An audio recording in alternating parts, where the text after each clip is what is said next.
Salam, berjumpa lagi dengan saya Effendi Tobing dalam Boker Top Channel.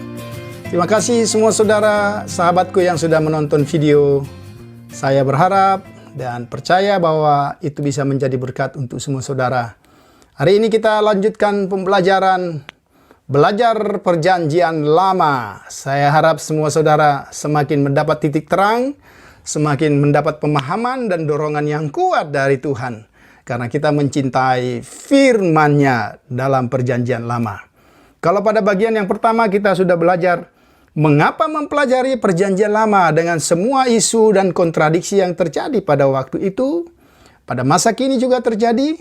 Yang kedua, apakah perjanjian lama masih relevan? Kita sudah membahas landasan-landasan teologisnya. Sekarang bagian yang ketiga, bagaimana merelevansikan perjanjian lama baik dalam perjanjian baru maupun untuk kita hari ini. Yang pertama saudara, kita akan melihat, sebelum kita melihat bahwa perjanjian lama relevan pada hidup kita masa kini, ternyata saudara, perjanjian lama itu telah relevan pada zaman perjanjian lama itu sendiri. Apa yang saya maksudkan? Penulis-penulis perjanjian lama yang terdahulu, misalnya pada zaman Musa, Yosua, dan seterusnya, itu mereka menulis pada masanya. Tulisan-tulisan mereka telah dipakai oleh penulis-penulis perjanjian lama yang kemudian, misalnya nabi-nabi besar, nabi-nabi kecil, ya. Dan kita melihat seringkali nabi-nabi dalam kitab perjanjian lama selalu merujuk sebagaimana yang dikatakan dalam kitab Taurat Musa. Artinya apa yang ditulis oleh Musa tetap relevan pada zaman ratusan tahun kemudian pada zaman nabi-nabi itu. Dan apa yang mereka lakukan? Mereka meyakini bahwa apa yang ditulis terdahulu berlaku pada masanya, pada masa itu. Mari kita membuka misalnya apa yang tertulis dalam Hosea pasal yang ke-12. Hosea pasal yang ke-12, ya, Hosea pasal yang ke-12, ayat yang ke-4 sampai dengan ayat yang ke-6, saya membacakan untuk kita. Di dalam kandungan ia menipu saudaranya, dan di dalam kegagahannya ia bergumul dengan Allah, ia bergumul dengan malaikat dan menang, ia menangis dan memohon belas kasihan kepadanya. Di Betel, perhatikan, di Betel ia bertemu dengan dia, dan di sanalah ia berfirman kepadanya. Ya, saya mau menggarisbawahi ayat yang ke-6, ayat yang ke-5, bagian yang terakhir. Di Betel ia bertemu dengan dia, dan di sanalah dia berfirman kepadanya. Tapi kalau saudara periksa bahasa asli Alkitab dalam bahasa Ibrani, tidak dipakai kata ganti untuk orang ketiga, ya. Tapi dipakai kata ganti orang pertama, jamak. Di sanalah dia berfirman kepada kita. Berarti ini jelas sekali. Kalau kita sambung pada ayat yang ke-6, yakni Tuhan Allah semesta alam, Tuhan namanya. Berarti apa yang dibaca oleh Hosea pada zamannya sebagai bagian yang akan diajarkan kepada umat Tuhan pada zamannya diambil dari salah satu kisah, itulah kisah Yakub. Kisah perjalanan hidup iman Yakub pada waktu itu. Ya. Berarti pada waktu Tuhan yang tidak berubah, kemarin, hari ini, dan selama-lamanya berbicara dengan Yakub di Betel dan menguatkan dia di Peniel. Di situ ia melakukan hal yang sama dengan kita hari ini menurut Hosea. Nah, ini kita lihat. Artinya, Hosea yang hidup ratusan tahun kemudian memakai tulisan-tulisan yang ditulis oleh Musa. Ya, Hosea menarik aplikasi praktis dari kisah Yakub untuk para pendengarnya. Ya, kalau kita membaca sampai dengan ayat yang ke-7. Apa yang dikatakan dalam Hosea pasal 12 ayat yang ke-7? Engkau ini harus berbalik kepada Allahmu. Peliharalah kasih setia dan hukum, dan nantikanlah Allahmu senantiasa. engkau ini harus berbalik. Jadi setelah dia jelaskan apa yang terjadi dulu pada Yakub, kemudian dia membuat satu kesimpulan dari pelajaran ini. Engkau, hai umat Tuhan yang ada pada zamanku hari ini, engkau harus berbalik kepada Allahmu. Peliharalah kasih setia dan hukum, dan nantikanlah Allahmu senantiasa. Ini sangat jelas sekali. Berarti perjanjian lama itu sendiri sudah relevan pada zamannya. Yang kedua, kalau kita misalnya membaca Mazmur, ya, ada begitu banyak kisah di dalam Mazmur yang ditulis dalam bahasa puisi. Sebenarnya tulisan-tulisan dalam Mazmur ini banyak sekali diambil oleh penulis, termasuk oleh Daud. Diambil dari kisah-kisah perjanjian lama. Misalnya, kalau kita membaca Mazmur yang sangat terkenal karena bahasanya yang terus di bagian akhir sama.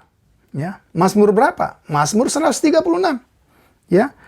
Bersyukurlah kepada Tuhan sebab Ia baik, bahwasanya untuk selama-lamanya kasih setianya. Saudara tahu kalau saudara lanjutkan sampai ayat yang ke-26. Kisah apa yang ditulis oleh pemazmur di sini? Kisah, ya, kisah mulai dari penciptaan, kemudian sampai perjalanan bangsa Israel ke tanah Kanaan, masuk kepada tanah Kanaan. Kisah-kisah yang ditulis nabi-nabi terdahulu itu dipakai oleh penulis Mazmur sebagai pelajaran yang tetap relevan. Karena mereka berpikir itu adalah firman Tuhan yang sama. Dan kisah itu menjadi pelajaran bagi pemazmur. Juga misalnya kalau kita baca Mazmur 77, ya, ayat yang ke-12. Di sana dikatakan, ya, aku hendak mengingat perbuatan-perbuatan Tuhan, aku hendak mengingat keajaiban-keajaibanmu dari zaman purbakala. Apa yang ingin dikatakan pemazmur di sini? Bahwa kebenaran firman Tuhan yang ditulis dulu sekali, ya, perbuatan-perbuatan Tuhan pada zaman purbakala itu termasuk pada kisah-kisah mulai penciptaan dan seterusnya. Itu berarti firman Tuhan relevan dalam PL. Kemudian kalau kita baca, kita teruskan pasal 77 ayat yang ke-15. Dikatakan di sana, engkaulah Allah yang melakukan keajaiban. Engkau telah menyatakan kuasamu di antara bangsa-bangsa. Wow, bukankah ini kisah perjalanan bangsa Israel yang mengalami kemenangan demi kemenangan dari bangsa-bangsa yang ada di sekitarnya. Ayat yang ke-16, dengan lenganmu engkau telah menebus umatmu, Bani Yakub dan Bani Yusuf. Ini peristiwa-peristiwa kitab-kitab Keluaran yang tetap relevan pada zaman perjanjian lama ratusan tahun kemudian diambil, ditulis ulang dengan bahasa temporer oleh penulis Mazmur. Ini kita bisa melihat. Kemudian itu beberapa contoh bahwa PL relevan dalam PL itu sendiri. Kemudian yang kedua, PL juga relevan pada zaman perjanjian baru. Salah satu contoh yang sangat terkenal itulah contoh dari Tuhan kita, Yesus Kristus. Kalau PL itu tidak relevan, mengapa Yesus memakai perjanjian lama dan menjunjung tinggi perjanjian lama dalam pengajarannya? Misalnya, dalam Matius pasal yang keempat. Ya, ketika Tuhan Yesus selesai dibaptis, kemudian dia dibawa oleh Roh ke padang gurun, dicobai selama 40 hari. Dia dicobai dengan bagian-bagian tanda kutip firman Tuhan. Iblis juga memakai bagian-bagian firman Tuhan pada waktu itu. Tapi apa yang dikatakan oleh Tuhan Yesus? Dia memakai satu frase, ya. Dikatakan sebab ada tertulis. Ya. Sebanyak 3 kali Tuhan Yesus berkata, sebab ada tertulis, sebab ada tertulis, sebab ada tertulis. Yesus Kristus yang adalah Tuhan itu, dia menjunjung tinggi perjanjian lama. Dia mengambil perjanjian lama itu sebagai firman Tuhan yang berotoritas untuk mengalahkan kuasa kegelapan. Ini kita lihat dalam Matius pasal 4. Kemudian, mari kita lihat misalnya dalam Matius pasal yang ke-19. Ya, Matius pasal 19 ayat 4 sampai 5. Ini juga kitab yang sudah kita kenal dengan baik. Ya. Ketika orang Farisi datang untuk mencoba Yesus pada ayat yang keempat, kita perhatikan. Jawab Yesus, "Tidakkah kamu baca bahwa Ia yang menciptakan manusia sejak semula menjadikan mereka laki-laki dan perempuan? Dan firman-Nya, sebab itu laki-laki akan meninggalkan ayah dan ibunya dan bersatu dengan istrinya sehingga keduanya menjadi satu daging." Saudara perhatikan, apa yang ditanya oleh orang-orang Farisi untuk mencobai Yesus. Apakah boleh terjadi perceraian? Tapi saudara perhatikan, jawaban Yesus sangat mendasar. Dia tidak menjawab boleh atau tidak. Tapi yang pertama-tama Tuhan Yesus melandaskan bahwa perjanjian lama adalah firman Allah yang historisitasnya, kesejarahannya terjamin. Dia mulai menjawab bagaimana dulu kala Tuhan menciptakan dunia ini. Bagaimana dahulu kala Tuhan menciptakan seluruh dunia ini. Kemudian dia ciptakan manusia. Dia ciptakan laki-laki dan perempuan. Dia ciptakan mereka. Tuhan Yesus memulai dengan jawaban. Dengan jawaban bahwa kisah penciptaan di dalam perjanjian lama adalah kisah yang betul-betul terjadi. Bukan kisah yang tidak terjadi. Tetapi kisah yang sungguh terjadi. Kemudian kalau kita lihat ada begitu banyak contoh. Paulus, ya, kemudian Petrus, kemudian para rasul yang lain mengambil perjanjian lama sebagai bagian materi pengajaran mereka pada zamannya. Dengan demikian saudara, jelas sekali, ya, itu hanya sebagian kecil dari contoh. Saudara bisa menggali lebih dalam. Tapi yang ingin saya katakan, kalau Tuhan Yesus saja memakai perjanjian lama sebagai kebenaran yang otoritasnya tidak pernah berubah. Dan itu dia buktikan dalam pelayanannya. Sehingga tidak seorang pun dapat berdalih, tidak seorang pun dapat memberi argumentasi ketika Yesus memberikan jawaban. Apalagi dengan kita. Apalagi dengan para teolog-teolog yang hanya berasumsi bahwa perjanjian lama tidak lagi berlaku hari ini. Kemudian kita melihat bagian yang terakhir kalau saudara perhatikan. Dalam tulisan-tulisan, ini bukan pandangan saya, tapi ini tulisan-tulisan. Dikatakan ada kurang lebih 2.650 kutipan dari perjanjian lama dalam PB. Ya, dikatakan kurang lebih 350 kutipan langsung.